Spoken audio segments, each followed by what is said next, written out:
시작을 해보도록 하겠습니다. 소리 잘 들리시나요? 네, 제가 사랑하는 칠판 했습니다.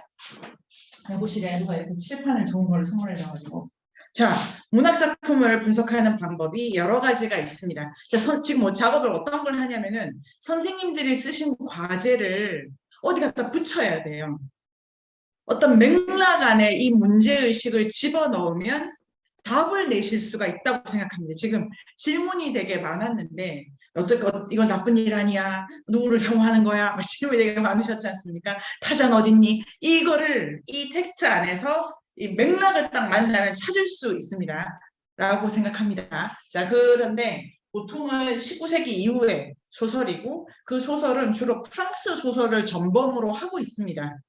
빨리 공장 들어서고 시장이 발달하고 식민지 빨리 해가지고 거기서 만들어진 상품으로서에 대한 이야기가 이 제국주의 타서 식민지도 다 건너간 거죠. 그래서 우리나라에 뭐 이광수, 뭐 나침의 소세키, 루신 다 그 영향 받아가지고 온 건데요. 지금 이 작품은 1918년 영국 소설인데 영국은 약간 여성 작가가 되게 많아요. 의외로. 그 소설의 역사 이런 교과서 텍스트북 보면은 거의 프랑스 소설, 독일 소설에 여성 작가가 안 나옵니다. 동아시아에도 여성 작가 거의 유명한 사람이 없죠. 이렇게 유명하다는 여러 가지 의미를 쓸 수가 있는데 여기는 많아요. 제인 오스틴도 있고 메리 셀리도 있고 또 뭐 우리가 잘 모르지만 뭐 누구 있습니다. 지금 이름이 잘 떠오르죠. 유명한 여성 작가들이 있고 쓰는 분량도 대단히 두껍고 뭐 몇 편씩 쓰고 제인 오스틴만 해도 너무 많이 쓰지 않습니까? 아, 브론테 자매도 있고 약간 근데 네네 좀 약간 좀 겁나는 언니들이 이제 거기 많이 포진되어 있습니다. 왜 그렇지? 막 이런 것도 정신분석적으로 해볼 만한 작업이 아닐까 생각합니다. 근데 일단 문학작품 이렇게 상품으로 된 이야기를 분석하는 일반적인 방법 이거에 대해서 말씀드리도록 하겠습니다. 자,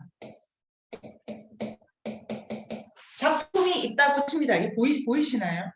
보이시죠? 작품이 있다고 칩니다. 작품이. 이 작품을 1번이라고 하겠습니다. 이 작품 안에 조각이 이렇게 있습니다. 피스. 그래서 여기서 이제 이 프랑켄슈타인 같으면 예를 들면 뭐 배경, 인물, 사건 주로 이제 뭐 그 초등학교 가면 배우는 거 있지 않습니까? 소설의 구성 요소 3가지. 그런 것들을 이렇게 이제 짜넣게 됩니다. 집어넣게 됩니다. 이걸 이제 상품을 만드는 거죠.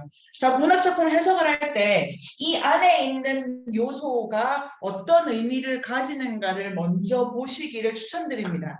그리고 이게 제가 다른 인류학 책이나 다른 모든 책을 읽는 제가 이 방법이 제일 좋다고 하는 방법인데요. 제 생각에 텍스트 안에서 해석할 거 바깥으로 안 나가려고 되게 애를 쓰는 거예요. 예를 들면 이게 1818년 작품이지 않습니까? 그러면 1818년 일이 있었다 이런 걸 바로 끌고 들어오지 않으려고 하는 거예요. 자, 요게 왜 제가 그렇게 생각하는지는 다른 기회 선생님들께 말씀드리겠지만 그러면 1번에 해당하는 게 인물 무슨 문학 교양 그 문화센터 오신 것 같으시죠? 바로 그렇습니다. 앞부분 30분 교양센터 버전으로 쓰도록 하겠습니다. 아시겠지만 네 재밌잖아요. 네. 자, 이 3개를 놓고 인물에 해당한다면 이 작품인 경우에는 인물이 남자냐 남자가 맞나요? 여자가 맞나요? 여자가 작가. 근데 작가가 여성이죠. 하여튼 그걸 내려놓고 일단 이 안에서 남자가 맞나 여자가 맞나 젊은 남자가 맞나 늙은 남자가 맞나 교육받은 남자가 맞나 아니면 뭐 직업군 이런 걸 이제 따지면 됩니다. 1차적인 작업.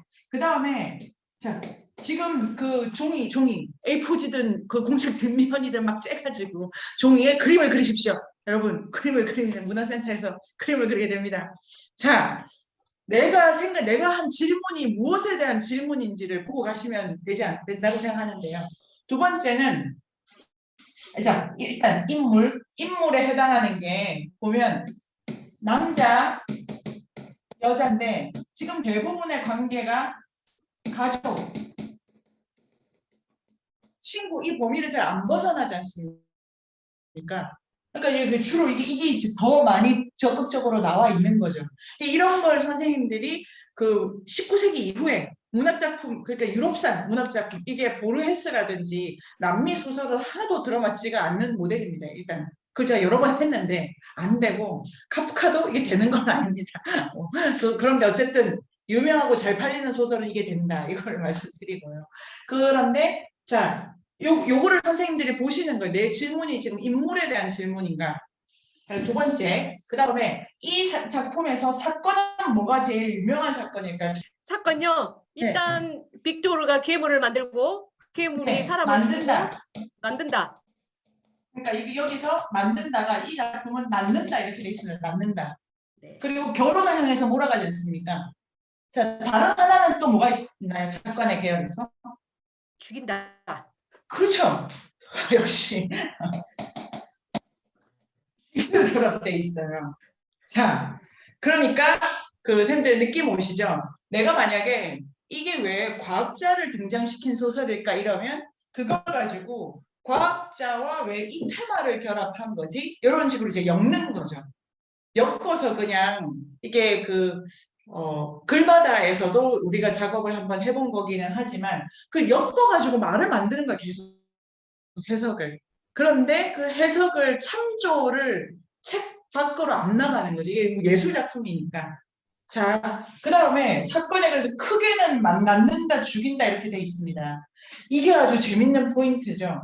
만든다는 거에 계열을 가져보면은 일단은 첫 번째로 이게 프랑켄슈타인이 괴물을 낳지 않습니까? 그런데 괴물이 아내를 얻어서 자식을 낳으려고 하는 거를 이 프랑켄슈타인이 막는 거죠. 그리고 프랑켄슈타인은 그런 행동을 통해서 자기가 낳은 거를 죽이지 않습니까? 그러니까 낳는다와 죽인다, 만든다와 없앤다가 지금 동격으로 처리되고 있지 않습니까? 그냥 그렇게 생각할 수도 있잖아요. 아니에요? 그냥 생각할 수 있잖아요. 그런 생각이 지금. 자, 그런데 문제는 이 작품은 만든다가 한 세트 더 있습니다. 그것이 무엇일까요, 연주쌤? 여기 한 세트가 더 있습니다. 이 작품 전체를 보면 만든다가 세트가 하나 더 있어요. 낳는 사람은 이 애들만 있는 게 아니에요. 누구? 여러분?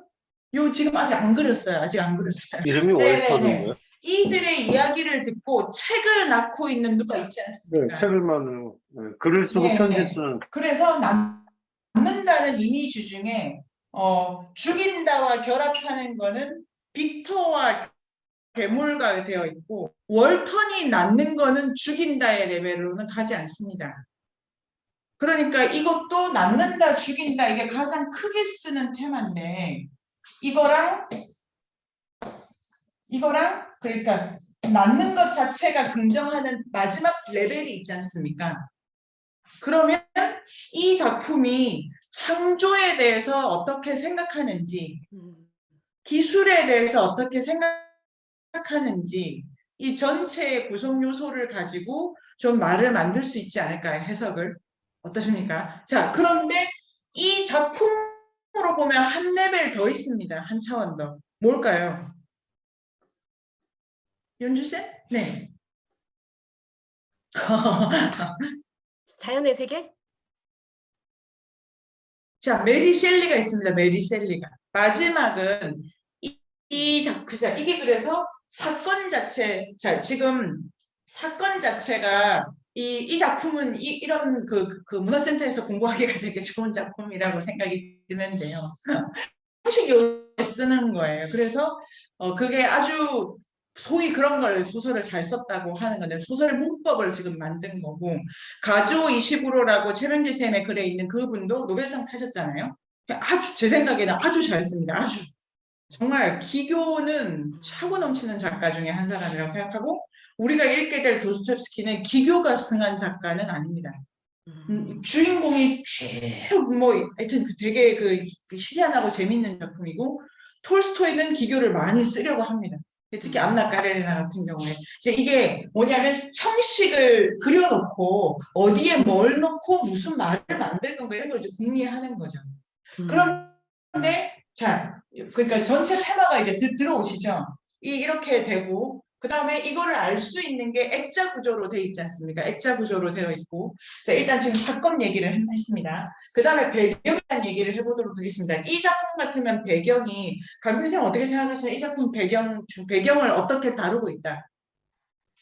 배경이 그러니까 고향과 고향 아닌 뭐 북극이든 아니면 원본 그 뭐라고 그러지? 바깥 세상 이렇게 되어 있는 거. 네. 고향은 주로 고향도 되게 전원적으로 그려져 있고 그리고 학교가 특화되어 있지 않습니까? 시장 바닥 공간 이 이제 배경에는 시간도 들어갑니다. 시간. 주로 이제 밤을 아주 많이 쓰죠. 밤을 많이 쓰고 그 다음에 이제 공간 고향이냐 아니냐를 따지지만 아닌 거를 이렇게 자연으로 두고 자연에 대한 묘사를 아주 많이 할애하고 있잖아요.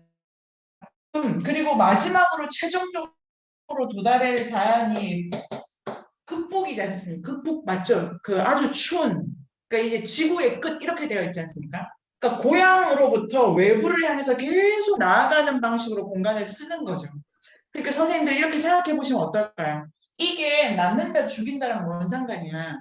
이게 과학자랑 뭔 상관이야? 여기서 말을 이어가지고 텍스트를 계속 이렇게 물어 들어가시면 그 차원에서 할 얘기가 나오고 하는 생각이 듭니다. 특히 배경에서 인상적인 거는 자연을 아주 다양하게 묘사하려고 애를 쓰고 있죠. 그래서 유럽인데 여기저기 다니지 않습니까?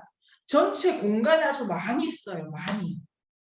그리고 아일랜드도 가고 지금 이게 왜 이렇게 많이 필요하지? 이런 것도 이 전체 테마랑 같이 생각을 해보시면 어떨까 생각이 듭니다. 지금 과제 하신 거에서 생각 더 많이 튀어나오시죠? 초점하는 그 장면하고 그래서 얘기하실 걸 지금 더 찾으시면 됩니다. 그런 다음에 그런데 이게 이제 공간을 많이 쓰기는 하는데 실은 장면은 공간이 아주 비좁게 설정되어 있습니다.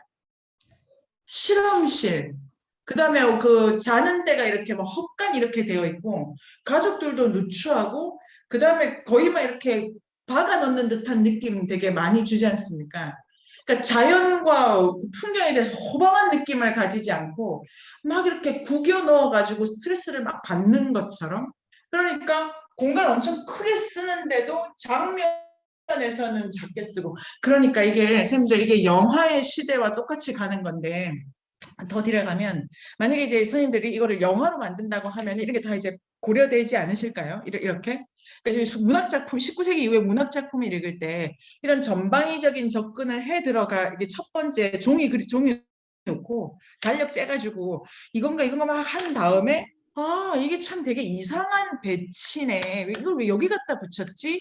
그걸 가지고 질문을 만드신 다음에 답을 이 안에서 계속 내시면 저의 경험으로는 그게 신세계였어요. 제가 이게 완전히 뭐랄까 제가 어디 들어가는 기분이 들고 이거는 완전히 다른 세계다. 여기서 내가 놀아봐야 되겠다.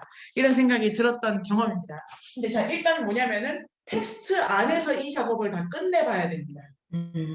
이 작업을 하지 않고 바로 이건 1818년이다. 이렇게 가버리면은 이 작품을 자 이제 그 다음 거를 해보도록 하겠습니다. 여기 이제 인물사건 배경이 있습니다.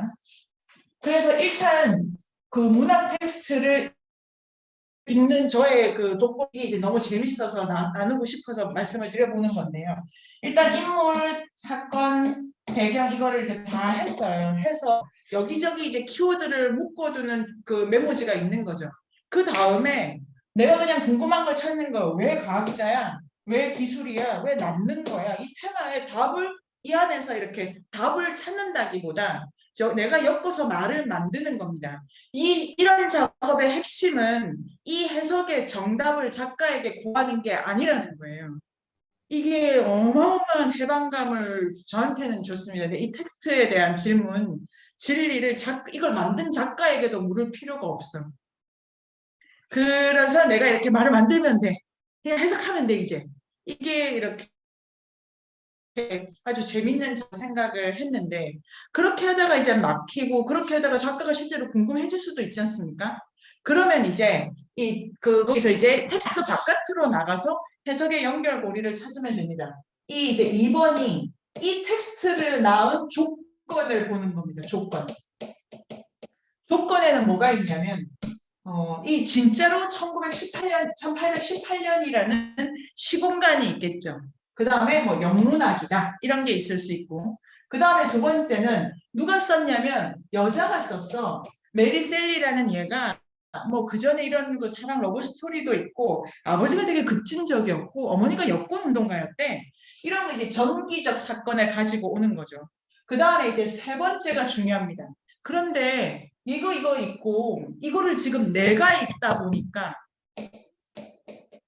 내 눈에만 꽂히는 게 있지 않습니까? 강평생이 위하의 그 소설 읽을 때 그 동물 잃어버린 집 주인공 이름도 기억 안 나는데 그 소년애가 막 이렇게 이제 감정이 배어가지고 얘 너무 안타깝고 너무 좋은데 작가가 왜 이렇게 얘를 너무 죽여버렸네 막 이런 거는 여기가 지금 특화돼서 작품을 읽어가는 거죠. 자, 그런데 그 다 괜찮고, 근데 1차적으로 이 텍스트가 지금 어떻게 조직되어 있나, 배치를 갖고 있나, 이거를 뜯은 다음에 이렇게 배치를 가질 수밖에 없는 이유를 그 다 뜯은 다음에 여기서 내가 이렇게 순차적으로 차례를 따질 수가 있습니다. 역시 이런 방법으로 쓰면 이 책을 잘 읽었는지 안 읽었는지 누구한테 묻지 않아도 됩니다. 그걸 분석해가지고 엮은 사람은 나고 나는 거기서 진실을 구성했기 때문에, 자, 이런 방식으로 하면 이 작품과 오늘 이제 우리가 이걸 다 뜯은 다음에 어디 그러면 금남쌤이 쓰신 그 초기 산업사회에서 어떤 문제, 그 다음에 이게 그러면 이제 또 중요한 게 있습니다. 텍스트가 이 작품도 이게 너무 잘 보여주지 않습니까? 이 작품이 기술을 옹호하는 것일까요? 기술을 경멸하는 것일까요? 이게 그렇게 간단하지가 않지 않습니까? 기술을 경멸하는 얘기를 남는다는 모티브로 몇 번씩 반복하지 않습니까? 이거는 그것 자체가 재미있는 거예요, 지금. 끔찍한 일을 계속 쓴다는 거는 끔찍해서 나쁘다라고 우리가 말할 수 있게 예술작품이지 않습니까? 그러니까 끔찍한 걸 자체를 조각가 같으면 그 사람의 진료인 거예요. 불쾌한 일을 진료로 쓰고 그 불쾌한 일을 진료로 다룰 만하다고 생각했기 때문에 기술에 대한 게 이 사람이 그냥 혐오할 때 이렇게 쉽게 갈 수가 없습니다. 그리고 우리가 선생님들 쓰신 것처럼 그 괴물에 되게 그 감정이 많이 우리 되잖아요. 얘한테 왜 이랬을까? 이게 너무 나쁜 일이야. 기술 자체라기보다 그 기술이 쓰이면서 지금 해석한 거잖아요. 그러니까 해석 여러 차례로 걸쳐서 할 수가 있고, 근데 그게 약간 이게 다 모순이 되고 막 이렇게 복잡해서 이런 걸 다 풀어야 요거 수준에서 이야기를 이렇게 그 더욱더 증폭해서 만들 수 있지 않을까요? 혜영쌤, 이런 방법은 어떻게 생각하십니까, 혜영쌤? 저는 이제 그 자식을 그 괴물을 낳는다는 생각은 했는데 괴물이 죽인다는 것까지는 생각을 못해서 좀 더 생각을 해봐야 될 것 그렇죠, 같습니다. 그렇죠. 네, 이게 진짜 재밌어요. 이러면 이 한 작품을 가지고 인물을 중심으로, 그러니까 글이 쏟아질 정도로 많아지고 매번 글이 다른 결론에 이르게 됩니다. 그리고 이건 누구한테 저한테는 이게 누구한테 허락 안 받아도 돼. 메리 셀리가 이거를 왜 썼는지를 안 찾아다녀도 된다는 것이, 그게 저한테는 너무 짜릿했어요. 나는 나의 진리를 구성하면 되는 거지 너한테 안 묻는다. 자, 이러면 금남쌤 어떠십니까? 금남쌤은 역사학자시니까 이거는 지금 뭐 하는 거냐 싶으실 수도 있고, 이 방법 자체는 어떠세요? 네. 학교에서 배웠던 인물 작품 배경이 이렇게 중요하다라는 걸 그냥 인물 작품 배경을 찾는 줄만 알았더니 여기서 질문을 가지고 이야기를 할 수 있다니 놀랍습니다. 자, 이거 너무 좋고, 예를 들면은 그래서 이 작품은 기술에 대해서 이상한 거예요. 지금 이상하게 그려놓은 거예요.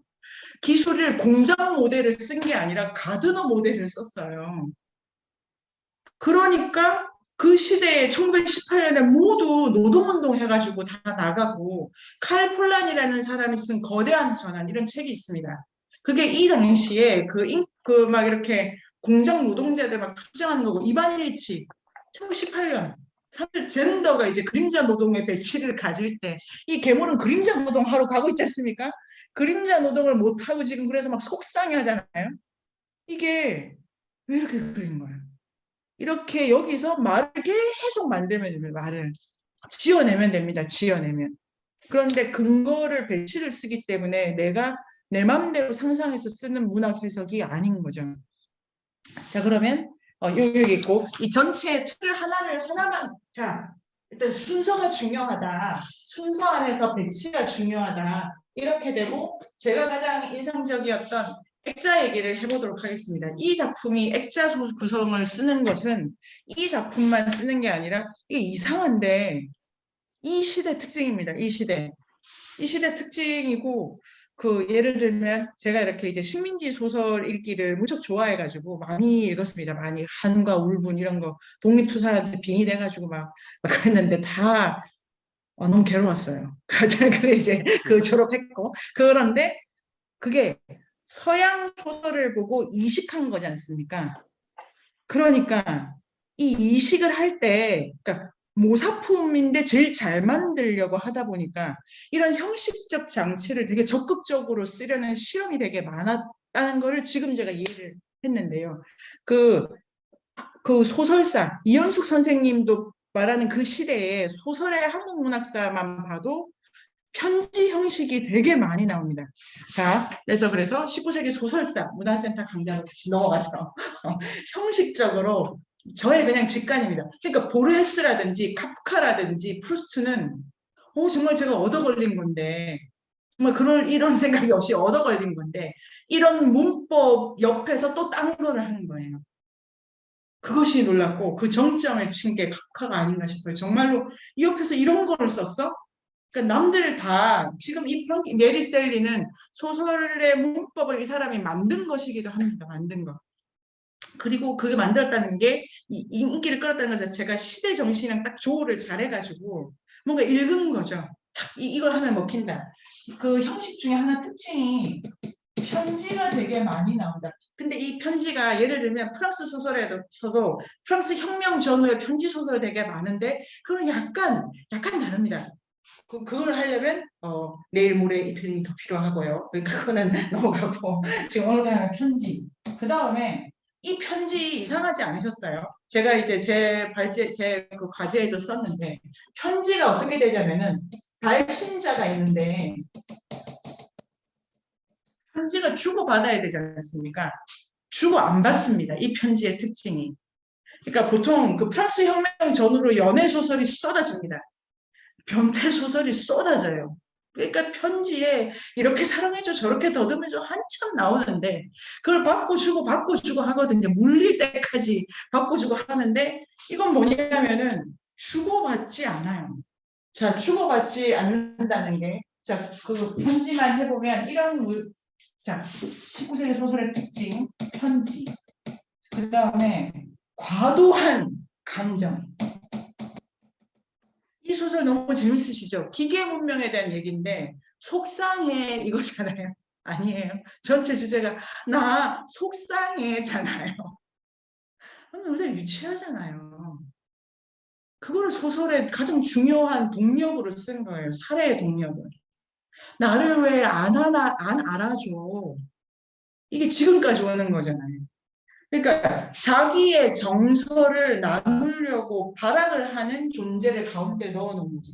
그러니까 감정이에요, 감정. 널 사랑해, 나 속상해. 내가 느끼는 거를 가지려고 하는 거를 소설 안에 살인과 나음의 주된 동력으로 쓴다는 게 이 두 개가 형식적인 편지, 내용의 감정, 이게 아까 가족이라는 테마 많이 나온다고 하지만 이 전체입니다, 이 전체. 이게 나츠메 소세키의 작품은 요거를 많이 씁니다. 요거를 나츠메 소세키가 쓴 뭐 다 요 테마를 많이 갖고 있고 이 끝판에 나츠메 소세키가 쓴 최후의 장편 미완이죠. 이게 1916년 명암이라는 작품이 이게 다 들어가 있는 건데 소새끼는 이거를 이제 비판하기 위해서 한 번 더 꼬아 들어갑니다. 그러니까 소설을 읽을 때 거기서 아름다운 가족 얘기가 나온다고 해서 가족 얘기하는 거는 아닐 수 있다는 말씀을 지금 드리는 거예요.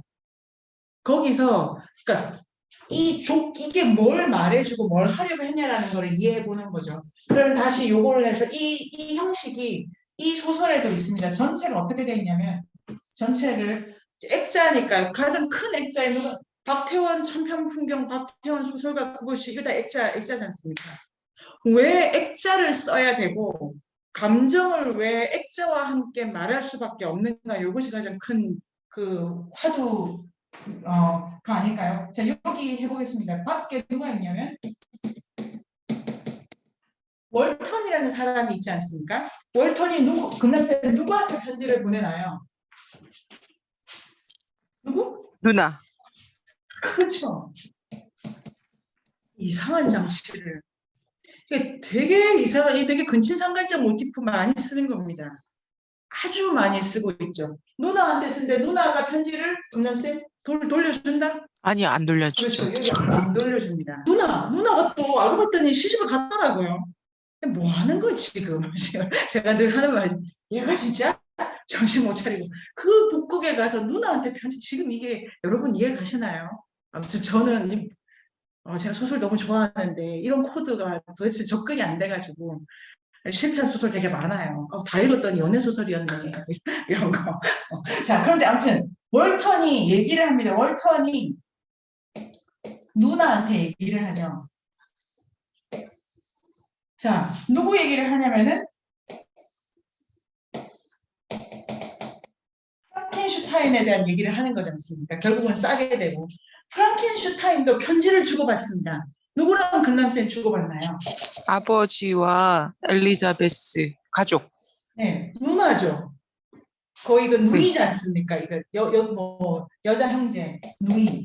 그 다음에 친구. 다 가족이지 않습니까? 자기랑 똑같고 자기랑 같은 사람들, 취향과 정서를 나눈 사람들, 이들은 편지를 가끔 줍니다.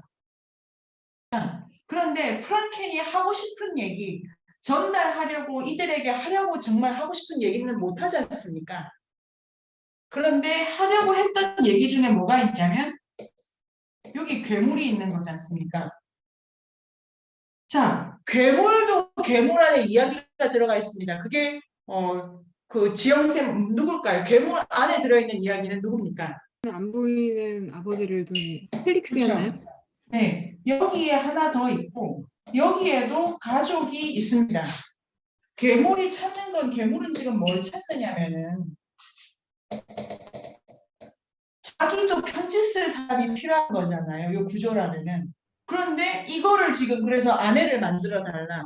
나랑 똑같은 걸 만들어 달라. 근데 그걸 안 해주는 거지 않습니까? 요는 내 말을 전달할 때가 여기서 막혀 있고 위에 두 개는 있는 거죠. 그리고 마지막으로 메리 셀리도 우리라는 독자가 있기 때문에 여기 뒤에는 열린 겁니다. 여기는 주고받는 거고 그리고 여기는 지금 이제 막혀가는 거죠. 이 가족이 뭘 의미하느냐 이런 거가 있고 박스 안에 들어있는 가장 핵심의 이 가족이 약간 이상한 가족입니다.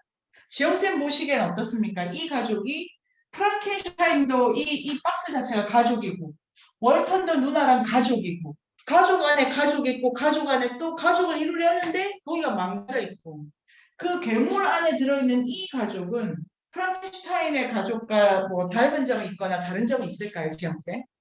이 펠릭스 가족에게서 저는 약간 프랑켄슈타인이 인간다움하고 문명 같은 걸 배웠다고 생각을 했거든요.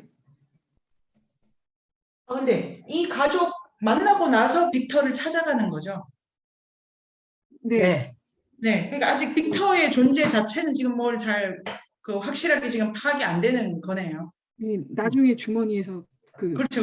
예, 이제 인간다움. 그런데 자, 이 아까 형식을 다시 그 인간다움을 어떻게 이걸 표현하고 있냐면 아까 말씀하셨는데 아버지가 앞이 안 보이잖아요. 그러니까 이게 다 눈이 안 보인다. 이런 걸 자체가 이제 장치죠, 장치. 소설적 장치. 여기 아버지는 어마어마하게 지혜롭고 친절하고 너그럽고 막 다 하고, 여기 아버지는 다 되는데 눈이 안 보인다. 그 다음에 여기에 그 남자 있었으니까 이 남자의 부인으로 누가 옵니까? 혼혈인이 오죠. 혼혈인. 네. 혼혈인의 아버지는 또 되게 비열한 사람으로 나오지 않습니까? 이 가족이 왜 이렇게 찌그러져 있게 됐냐면, 외국인을 도왔는데 외국인한테 배신당하고 그 동네에서 뭐 여러 가지 일이 벌어졌잖아요. 그런데 이 혼혈인 이 사람은 이 가족 안에 들어가 있는데, 들어갈 수 있었던 이유가 뭐라고? 예뻐서. 네. 뭐 예쁘다고 몇 줄이 나오지 않습니까? 얼마나 예쁜지 모르는데 얼마나 예쁘지. 이 소설이 또 하나 이상한 게 미모에 대한 과도한 집착. 이게 도대체 이 전체 설정에 왜 필요하냐, 이런 걸 가지고 말을 지어내시면 정말 우리가 막장극을 몇 편을 이렇게 이제 쓰게 됩니다.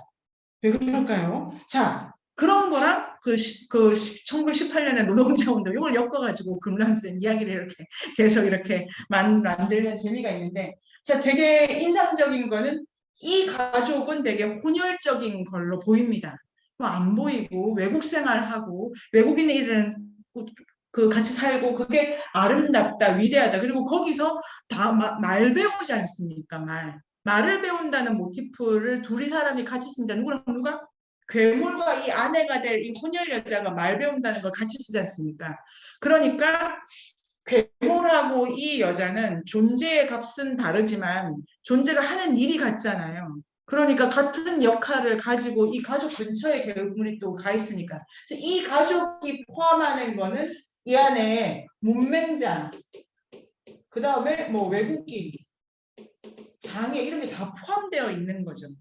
이 모든 게 포함되어 있는 거를 미모, 아름다움으로 지금 감싸주는 거를, 괴물은 이것도 깨치고 이것도 깨치고 이것도 깨쳤는데도 여기 이제 못 들어가는 구조가 돼버린 거죠.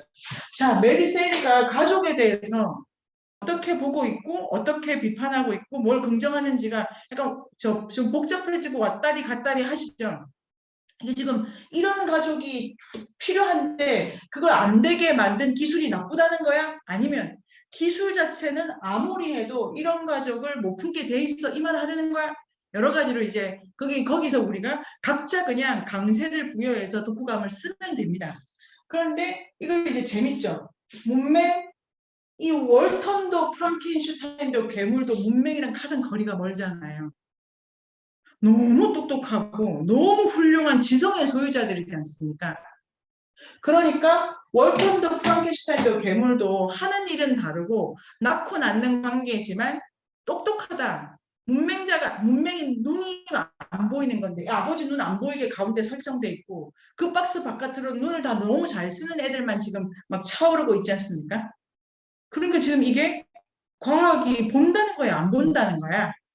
이런 걸로 또 해석을 할 수도 있지 않을까. 이제 이런 테마를 가지고 지금 쓰기 때문에 이게 이제 액자 구조인데, 이 액자 구조가 낳는다, 뭐 죽인다, 뭐 가족을 꾸린다, 가족을 부정한다, 이런 여러 가지 얘기를 이 테마를 통해 가지고 할 수 있다라는 생각을 제가 해보고요. 그냥 여기까지해서 이런저런 생각이 드는 거를 짧게 얘기를 해보고, 우리가 그 쓴 글을 가지고 이제 얘기를 지금부터 만들어 보려고 하는데요.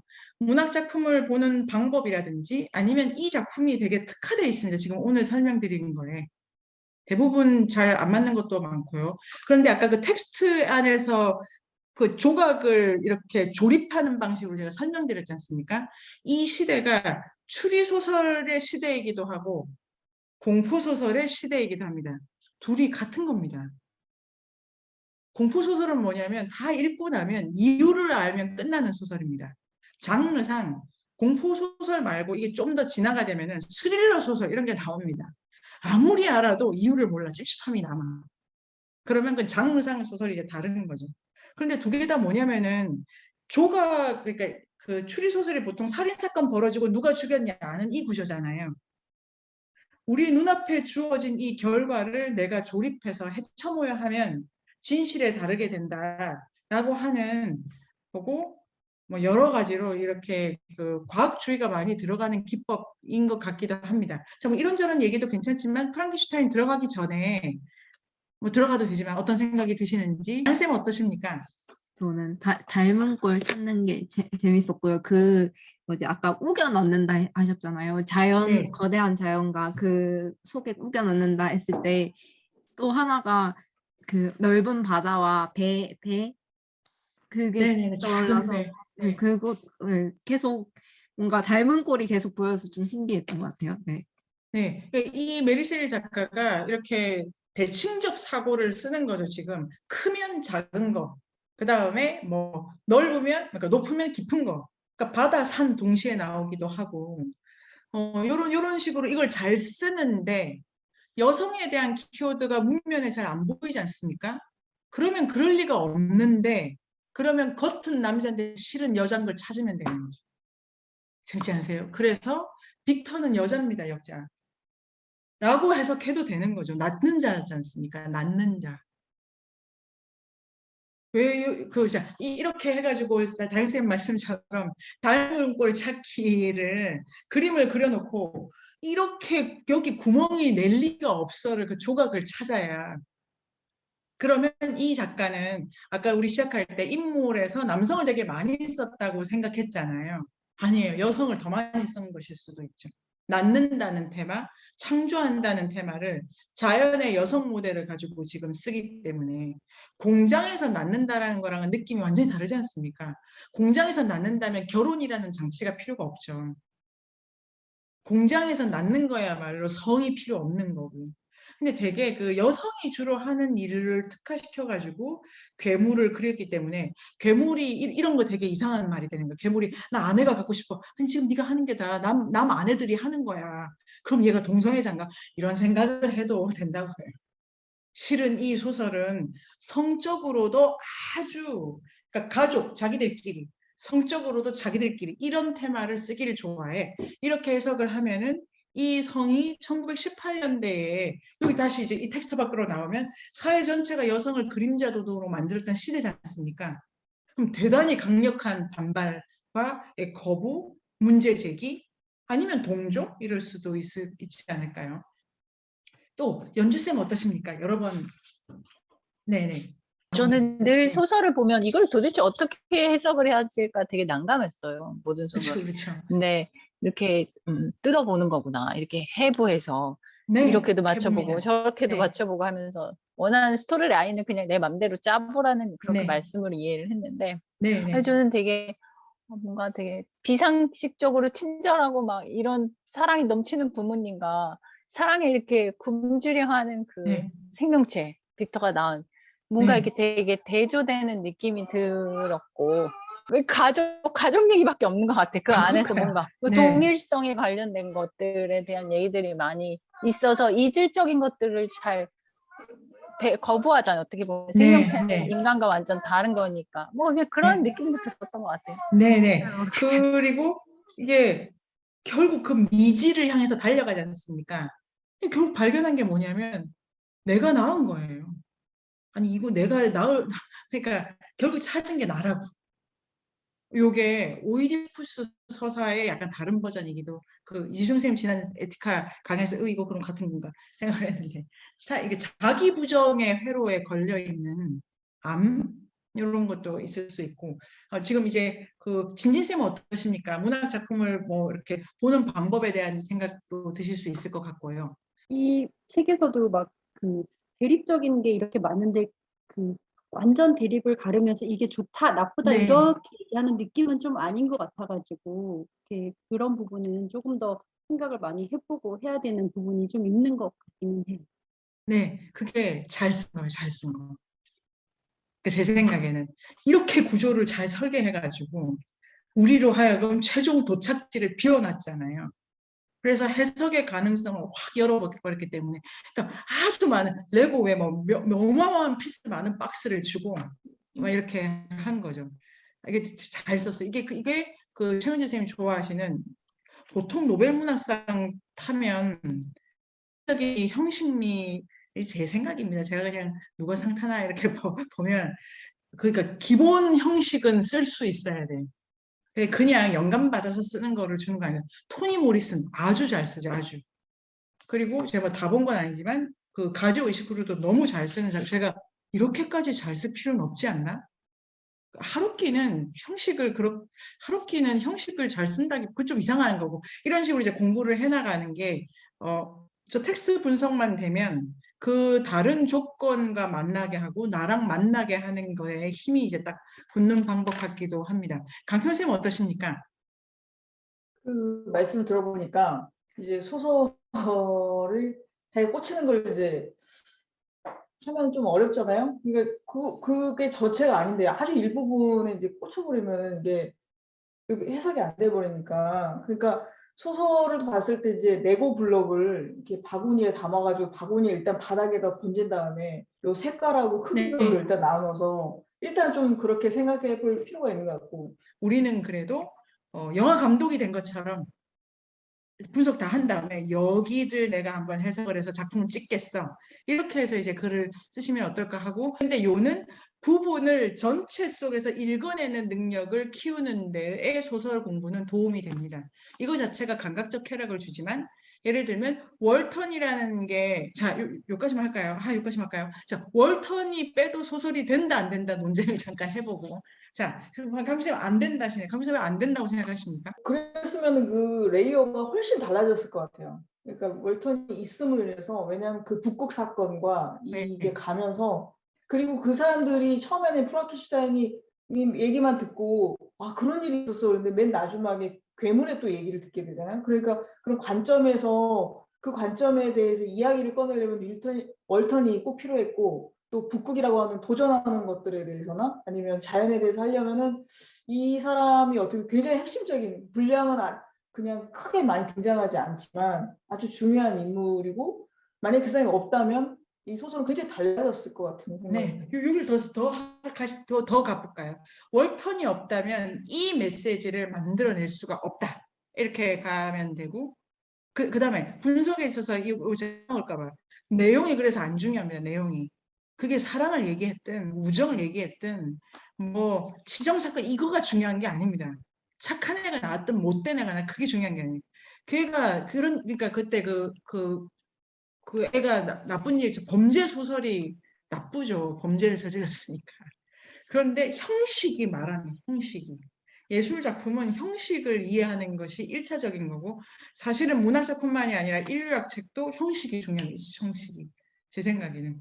형식을 그래서 뜯어볼 수 있어야 되고 글바다에서 훈련하는 거는 일차적인 형식 작업이었습니다. 지금 한 거는. 자, 그러면 월턴으로 돌아가서 이게 빠지면 보나스는 뭐가 안 될까요? 뭘 구성할 수 없다. 이게 그 네. 월턴이 그 프랑켄슈타인을 굉장히 존경했잖아요. 네네. 그래서 마지막에 프랑켄슈타인이 내 미션을 이어서 받아라 이렇게 부탁도 하고 그게 뭔데요? 미션이. 이 괴물을 이제 처단하는 약간 뭐 이렇게 그런 역할을 좀 주어진 것 같다는 생각이 들고 마지막에도 사실 그 괴물이 나 이제 북극으로 갈 거야, 죽을 거야 말은 하지만 그냥 갑자기 사라졌잖아요. 그래서 별로 알 수가 없는 거예요. 그 소립사에서 마지막 그 장면처럼. 그래서 이게 뭔가 되게 메시지가 있고 이게 뭔가 그거를 이어받는 그런 느낌이 있어요. 그 왜 빅터 이어받아야 돼요? 어... 거기가 해석인 거예요. 거기가. 아, 네. 왜 이어받아야 된다는 걸까요? 혜영쌤 어떻게 생각하십니까? 월턴이 없으면 뭐가 안 되고 있으니까 뭐가 되는 걸까요? 월턴이 없어도 어차피 그 아까 안에 네. 계속 같은 구조가 들어있다고 네. 하셨잖아요. 그래서 네네. 어차피 그 월턴이 없으면 바깥에 하나의 겹이 사라지는 거기 때문에 그 구조 전체에는 변화가 없는 거 아닌가 이런 생각이. 네네네. 좋습니다. 수정쌤 어떠십니까? 마지막 박스가 왜 필요한 것인가? 월턴이 그 괴물이 만나는 마지막 사람이잖아요. 네. 나의 네네. 마지막 말을 네. 들어줄 사람이 그러니까 너라고 그거를 얘기하면서 왜 프랑켄으로 설정하지 않고 그 바깥을 네네. 금란쌤. 네, 저 그 왜 마지막 수신처가 월턴일까 할 때, 그 빅토르는 제네바, 독일 네. 쪽 사람이고, 아, 펠리스도 아마 프랑스 쪽 사람이고, 네네. 그리고 다 왜 그 영국을 둘러싼 대륙의 사람들인데, 월턴은 영국 사람이에요. 아, 영국의 누나한테 편지를 보내잖아요. 결국은 이 외부의 문제를 내부의 문제지만 외부에 문제화되어 있던 것들을 영국하고 같이 관계 맺기 위해서는 영국 사람, 멀리 떨어져 있는 영국 사람이 필요하지는 않았을까? 이런 장치는 아니었을까? 저는 그런 생각이 드네요. 네, 그걸 제가 바꿔보면은 이제 도시의 지도상 가장 외연을 넓혀서 그 산업국가에게 이 메시지를 전하는 걸로 이렇게 이렇게 해석을 하게 되면 이렇게 따지면 됩니다. 지금 제가 머리가 안 돌아서 좀 이게 작품 안에서 해석이 되는 것인지 작품 바깥으로 나간 해석인지 예를 들면 지금 여기가 공장이 선 때였다는 건 아무 메시지가 없지 않습니까? 책 안에는. 지금 이게 책안의 시점이 있지 않습니까? 책안의 시점. 그것도 책안의 시점이 1200년이다. 이것도 믿을 수 없죠. 1200년인데 아무리 봐도 공장이 왜냐하면 1200년을 배경으로 관료제를 그려낼 수도 있지 않습니까? 그러면 이렇게 가는 거지만 그러니까 그 영국이 갖는 의미라는 게 특별한가 하지 않는가를 이게 거리상 멀다는 근거를 작품에서 일단 따진 다음에 이렇게 나갈 수도 있고 지금 그래서 글런쌤 말씀은 맞고 근거를 이제 어느 수준에서 내가 찾고 있다는 게 문학 작품을 해석하는 나에게 반성적으로 자각이 되면 됩니다. 그냥 그런 거 아니야. 이걸 안 가야 그 사이에서 우리가 계속 글을 쓸 수 있으니까요. 근데 혜영쌤이 아까 말씀하신 거 있지 않습니까? 없어도 될 것 같은데 이것도 아주 좋은 해석입니다. 근데 없어도 되는 것이 그러니까 어떤 테마를 반복하고 있고 빼도 되는 상자가 있을 수도 있지 않습니까? 그런데도 일단 전제는 뭐냐면 내가 아무리 계산해도 불필요한데 왜 넣었지? 여기에서 일단 답을 찾아내야 되고 그게 답이 그러니까 내가 이제 만들어냅니다. 그런데 아무래도 그 책으로 안 나올 경우에 그 작가가 쓴 전후 작품을 보러 가는 거죠. 거기서 뭔가 안 풀린 테마가 있고 거기는 이게 더 증폭돼 있고 그러면 이제 이렇게 해서 한 작가의 작품을 순서대로 읽지 않으셔도 됩니다. 입구로 들어가서 이 작가의 바로 뒷작품을 봐야 되겠구나 도 되고 이 작가와 같은 시대의 여자가 쓴 뭘 봐도 되겠구나 이렇게 가도 되고 이러면 그 문학 작품을 읽는 것도 내 질문을 만들어가면서 계속 이렇게 키워나가면 인류학책, 철학책을 만나게 할 때도 저희 그 엮는 게 실 가닥이 아주 풍요로워지기 때문에 1번을 제가 텍스트라고 썼습니다. 텍스트가 짜는 거지 않습니까? 거기서 실을 내가 뽑고 이어가지고 패치워크 하듯이 이야기를 만들 수 있다. 자, 여기까지 해봤습니다. 네, 선생님들